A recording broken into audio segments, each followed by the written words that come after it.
नमस्कार, आप देख रहे हैं फैक्ट नाउ इंडिया की फैक्ट खबर।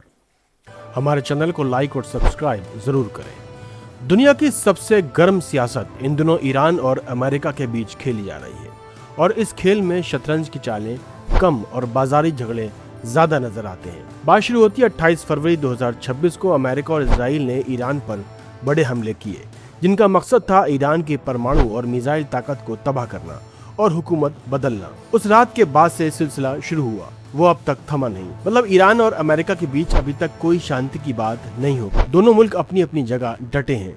पिछली 24 घंटों में कई अमेरिका और ईरान के तनाव को लेकर खबरें सामने आई हैं।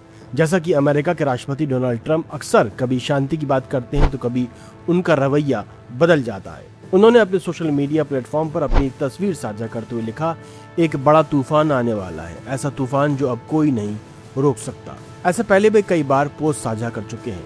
उनकी भाषा का तो अलग ही रंग है। उन्होंने 5 अप्रैल को अपने ट्रूथ सोशल पर गालियों भरा एक पोस्ट लिखा। इसके जवाब में ईरान के दूतावासों ने दुनिया भर में मजाक उड़ाने का अभियान चलाया। जिम्बाब्वे के ईरानी दूतावास ने लिखा, हमने चाबी खो दी है। इस जुमले पर पूरी दुनिया हंसी थी। वहीं ईरान के सुप्रीम लीडर मुस्तफा खामनई ने अमेरिका को वार्न करते हुए कहा कि कोई भी हमलावर आगे बढ़ा तो उसे समुद्र में ही डुबा दिया जाएगा।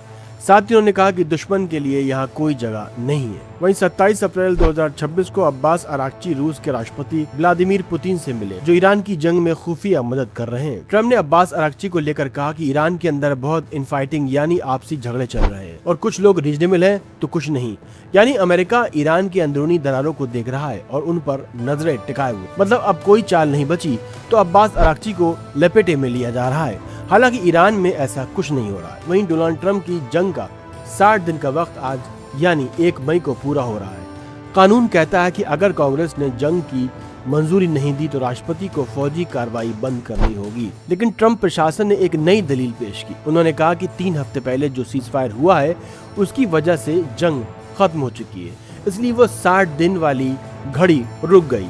रक्षा मंत्री पीट हेगसेथ ने सीनेट में जाकर यही कहा। लेकिन हरोल्ड होंगजू को येले के कानूनी जानकार और डेमोक्रेट ने इस दलील को सीधे नकार दिया। उनका कहना था कि वॉर पावर्स रेजोल्यूशन में कोई पॉज बटन नहीं होता।